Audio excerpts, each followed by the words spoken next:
The movie begins in black and white with Mary Rollins hiding away her 2 children, teenage daughter Lindsay and young boy Michael, in an old farmhouse. She tells her son to be a big boy as they enter a bedroom. All this has been in black and white. The door is closed and begins to shake, and the mother puts the boy under the bed. He is crying and she tries to hush him up. The door bangs open and an invisible force throws her against the wall. The mysterious shadow leaves and the boy runs into the hall to his sister. She is just as scared and she asks, "Where's Mom?" The force throws her over the banister of the stairs, and later she is dragged into the basement by her feet, leaving deep nail marks on the floor. The boy runs into the kitchen and hides in a cupboard. However, the thing comes and after a heart-stopping moment pulls him out. The screen fades to black. Now the screen is color and we see a car driving down the highway. They talk and come to the farm we saw at the beginning. Jess gets out of the car and goes into the house alone. She looks around and behind her, the cupboard opens and closes behind her. She looks in and sees a little wind-up tractor way back at the back. She reaches in trying to reach it and it lurches forward and begins to move. She is going back out and hears a noise from the basement and the door is locked when she tries it. She notices some strange marks on the wooden floor, the marks which Lindsay had scratched off.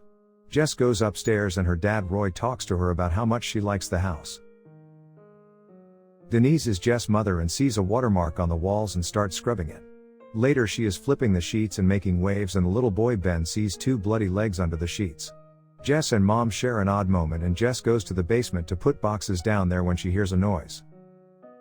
A drifter called John Burwell happens to pass by and is hired to work the sunflower fields. Dad will pay him later when the harvest is sold. Jess is continually drawn to the cellar with unsettling results. She sees a childlike ghost figure that leaves her with bruises on her arm, landing her in the ER. Her parents have left her alone at home babysitting her brother, and she phones the police terrified because they are being attacked and the house is crumbling down. The police officer says they will let things be only this once, but that if she ever again phones the police saying that there is a lot of damage and nothing has happened, there will be consequences. The doctor asks the parents if she's had any personal issues that would cause her to want to hurt herself. Mom explains she's struggled a bit with emotional issues from the Chicago they left behind. On the car ride home, she explains these things attacked me but Dad wants none of it, saying she did it to herself. Jess goes into the house to see a pocket watch open by itself to show a woman's photo inside. Mom and Dad argue about the move to the country and ensuing problems, especially because Roy rejected an offer to buy the farm to some other unknown person with a 15% extra over the price they paid for it, without even telling her. The realty seller Colby Price seems weird, but he doesn't seem to have anything to do with the farm mystery afterward. Jess takes off on her bicycle and meets up with a boy from town. They ride together into town in his pickup and they discuss how she thinks the Rollins didn't just leave the town for good, they died. She shares the story of her drunk driving accident that caused little Ben to be hospitalized. Ben hasn't spoken since. The treatment of Ben's condition has added to the financial pressures of the family, but to no avail. Back at the farm, Mom is having a chat with Ben. He points outside toward the barn and she asks, "What did you see?" He points again at the barn and she asks what he sees and he makes an ugly face, pulling down his eyes with his fingers. The crows come back in flocks and begin to attack Drifter John out in the sunflower fields. He is beaten by the crows but survives. Denise puts Ben to bed and hears a creaking sound. The stain in the wall is life-size now as a body appears in the 3D form. In town, Jess goes to the local drugstore with her friend Bobby to watch again the newspaper cutouts. Jess sees a photo of the Rollins family. The man in the photo is the Drifter John. Back at the farm, John remembers his bad harvest, has a flashback of himself overworn by the situation, and the bank manager flashing a deed. He heads to the house as Denise is readying to leave the house with Ben.